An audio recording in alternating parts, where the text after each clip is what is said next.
अस्सलाम वालेकुम। उम्मीद करती हूँ कि आप सब खैरियत से होंगे। तो आज हम कब्ज़ के लिए बहुत ही कमाल की रेमेडी आपके साथ शेयर करेंगे जिसका आपको बहुत ज़्यादा फ़ायदा होगा। कब्ज़ जो है इंसान को बीमार कर देती है, इससे गैस बहुत ज़्यादा हो जाती है, गैस खारिज नहीं होती, मैदा बहुत ज़्यादा डिस्टर्ब रहता है, इससे आप ज़हनी तौर पर पुरसुकून नहीं रहते, परेशान रहते हैं। जब आपका पेट खुलकर साफ़ हो जाएगा तो आपकी ये तमाम परेशानियाँ ख़त्म हो जाएंगी। तो चलिए ये रेमेडी बनाना शुरू करते हैं। रेमेडी बनाने के लिए हमने 1 गिलास नीम गर्म पानी लिया है। पानी आपने उतना ही गर्म लेना है जितना कि आप आसानी से पी सकते हैं। अब पानी को डालेंगे हम 1 गिलास में। अब इस पानी में शामिल करेंगे कस्टर्ड ऑयल। इसको अरिंडका तेल भी बोलते हैं। ये आपको बाजार से आसानी से मिल जाता है। हकीम, पंसार स्टोर या मेडिकल स्टोर से आप इसे बआसानी खरीद सकते हैं। 1 चम्मच के करीब इसे हम पानी में डालकर मिक्स कर लेंगे। अब इसमें शामिल करेंगे हाफ लेमन का जूस। अगर आपके पास लेमन नहीं है तो वाइट सिरके के 2 से 3 ड्रॉप आप इस्तेमाल कर सकते हैं। अब इसे अच्छी तरह से मिक्स कर लेंगे। अगर लेमन के इस तरह से बाल से ऊपर आ जाए तो आप इसे निकाल भी सकते हैं, ऐसे पीना चाहें तो पी सकते हैं। तो कब्ज़ के लिए एक नुस्खा हमारा बनकर तैयार है। अब मैं आपको इसका इस्तेमाल बताती हूँ। आपने इसे रात के टाइम पीना है और जब भी आपने ये वाली रेमेडी इस्तेमाल करनी है उसके बाद आपने ठंडा पानी इस्तेमाल नहीं करना। रोटी वगैरह आपने तकरीबन 1 हफ्ता नहीं लेनी। इस रेमेडी को आपने महीने में 1 बार इस्तेमाल करना है। अगर आपको कब्ज़ का फिर भी मसला रहे तो आप 15 दिन के बाद इस्तेमाल कर सकते हैं। तो इंशाल्लाह आपका पेट जो है 1 से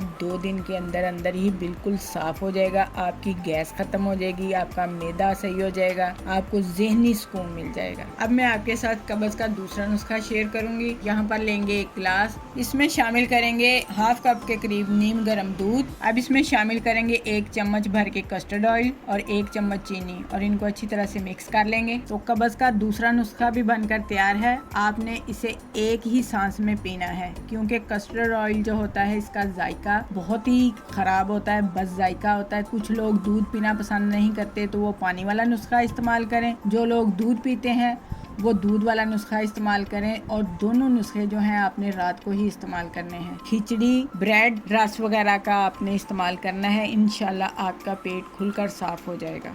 सख्त ग़िज़ा जो है, सख्त ग़िज़ाएँ आपने इस्तेमाल नहीं करनी। अगर आपको हमारी ये रेमेडी अच्छी लगे तो लाइक करें, ज़्यादा से ज़्यादा शेयर करें। जो हमारे चैनल पर नए हैं वो सब्सक्राइब ज़रूर करें। अपना बहुत सा ख्याल रखें और हमें दुआओं में याद रखें। अल्लाह हाफिज़।